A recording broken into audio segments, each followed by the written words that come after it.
और आज़ादी के अमृत महोत्सव के मुख्य महोत्सव में आदरणीय प्रधानमंत्री जी ने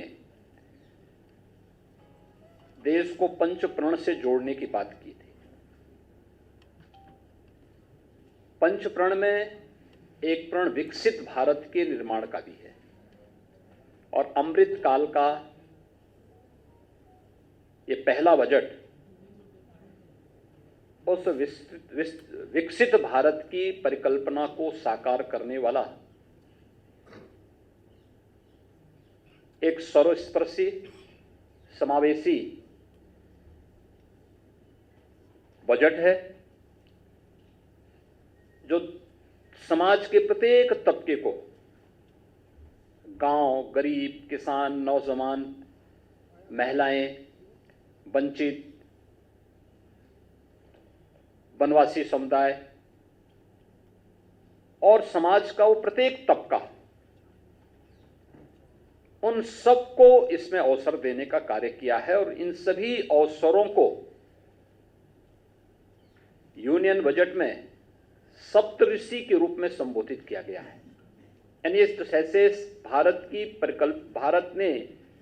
अपनी पूरी व्यवस्था को मार्गदर्शक के रूप में सप्तऋषियों के रूप में लिया है।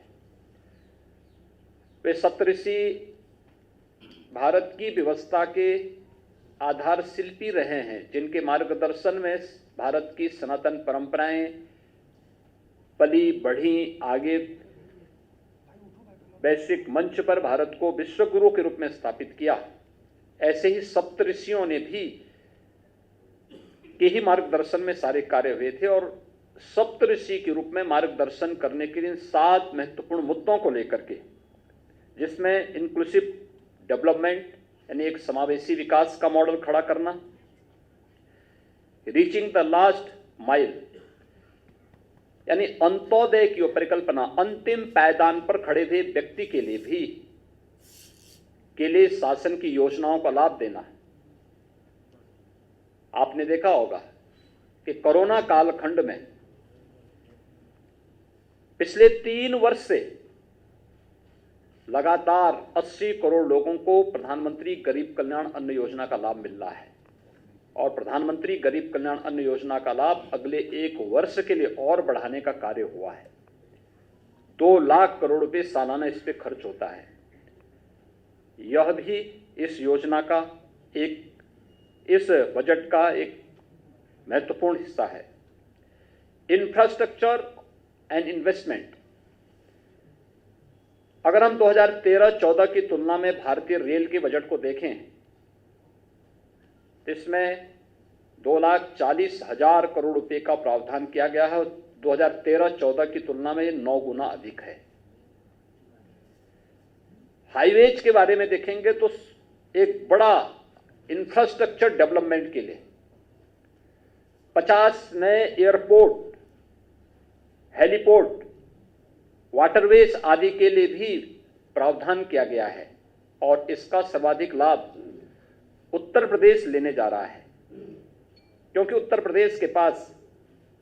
सबसे बड़ा रेल नेटवर्क, देश का सबसे बड़ा रेल नेटवर्क हमारे पास है।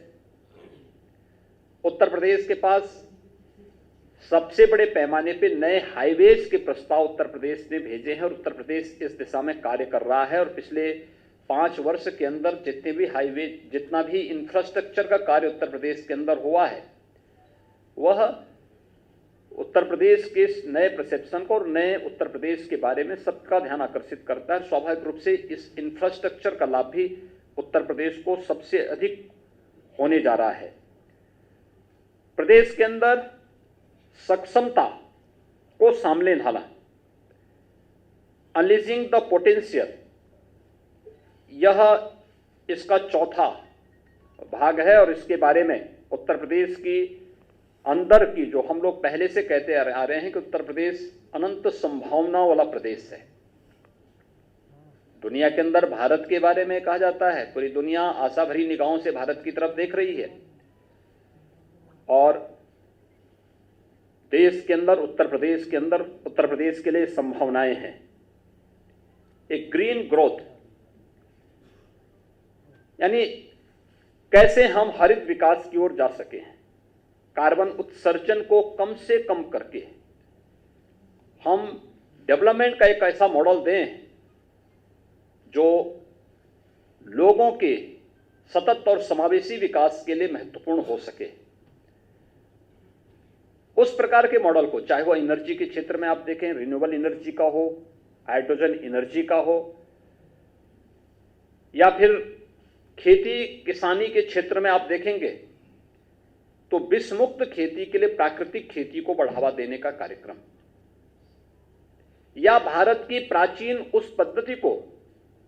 जो आज 2023 का वर्ष मिलेट ईयर के रूप में भी घोषित हुआ है,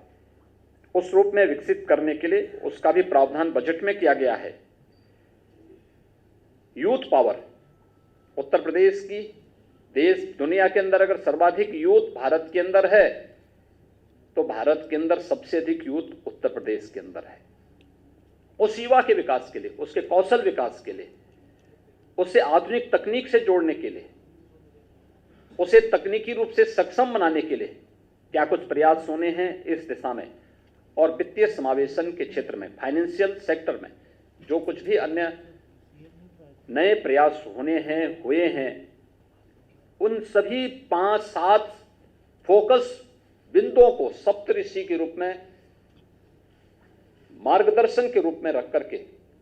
यूनियन बजट को कल केंद्रीय वित्त मंत्री जी ने देश की संसद में रखा है। स्वाभाविक रूप से यह यूनियन बजट एक विकसित भारत की उस परिकल्पना को साकार करता है जो आज प्रधानमंत्री मोदी जी के विजन के अनुरूप, जब ये देश अपनी आजादी का शताब्दी महोत्सव मना रहा होगा, तब हर भारतवासी गौरव के साथ कह सकता है कि मैं दुनिया की सबसे बड़ी आर्थिक महाशक्ति के रूप में स्थापित भारत का नागरिक हूं।